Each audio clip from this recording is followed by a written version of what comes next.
The company named Solar and Lunar was assigned the task to illuminate the global theater, and the camera with blue lenses was fixed in the atmosphere.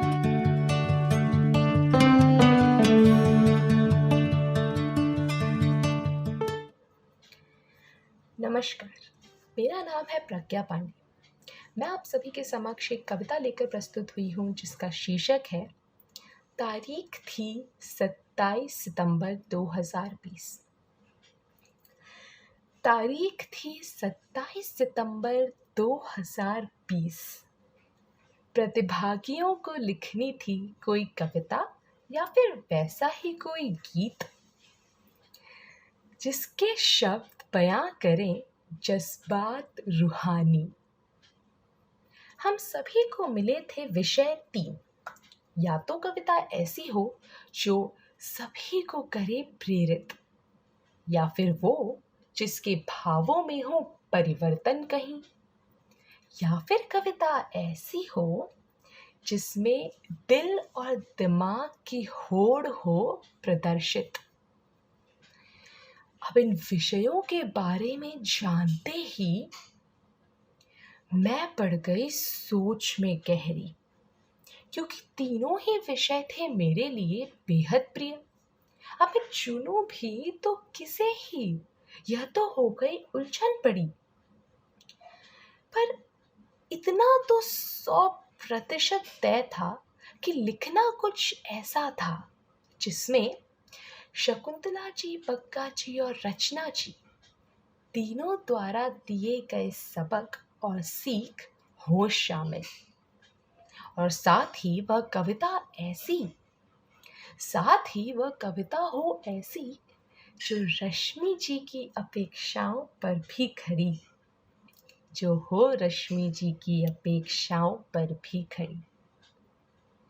लेकिन इस निश्चितता के अलावा बाकी सब था धूमिल।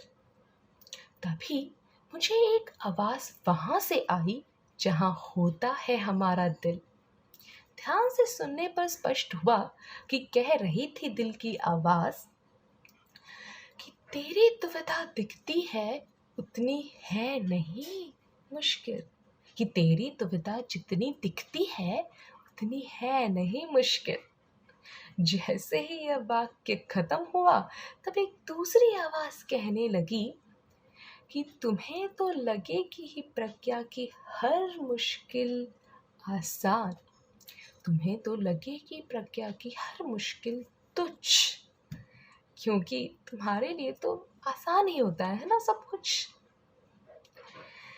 ध्यान से सुनने पर एक पल में ज्ञात हो गया हमें कि कहाँ से आई यह आवाज और है किसकी। उसी की जो रहता है दिल के बिल्कुल विपरीत और कहता है सभी को कि करो वही हो जिसमें केवल लाभ। तभी तो सब पुकारते हैं उसे कह करके दिमाग। अब जब दोनों ही योद्धा आ चुके थे रणभूमि में, तो मैंने भी सोचा कि क्यों ना ये तय कर लें कि किस विषय की तरफ जाना चाहिए हमें। तो जिस क्षण यह चर्चा हुई आरंभ, दोनों पक्षों की तरफ से कटाक्षों के बाण आने हो गए प्रारंभ कि कौन है ज्यादा अक्लमंद और किसकी चुनूं मैं पसंद।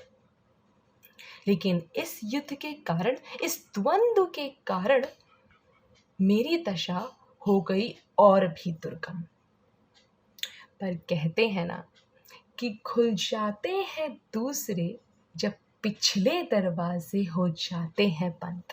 और इसी तरह इस समस्या का भी मुझे मिल गया एक हल कि होगा उसी की मर्जी के विषय का चुनाव जो देगा जिंदगी के 3 अहम प्रश्नों का सबसे उत्तम जवाब।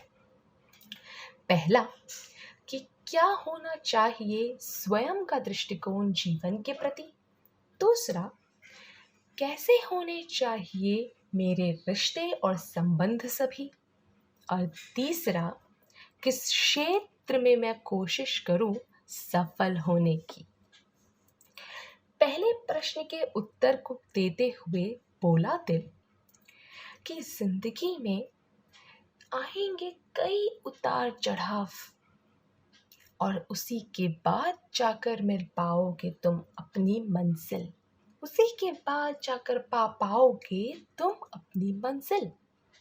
इसीलिए स्वयं को ढालना स्वयं के उन्हीं अनुभवों के मुताबिक, क्योंकि तभी जिंदगी के जीवन के परिपक्व परिप्रेक्ष्य से पाओगे तुम मिल।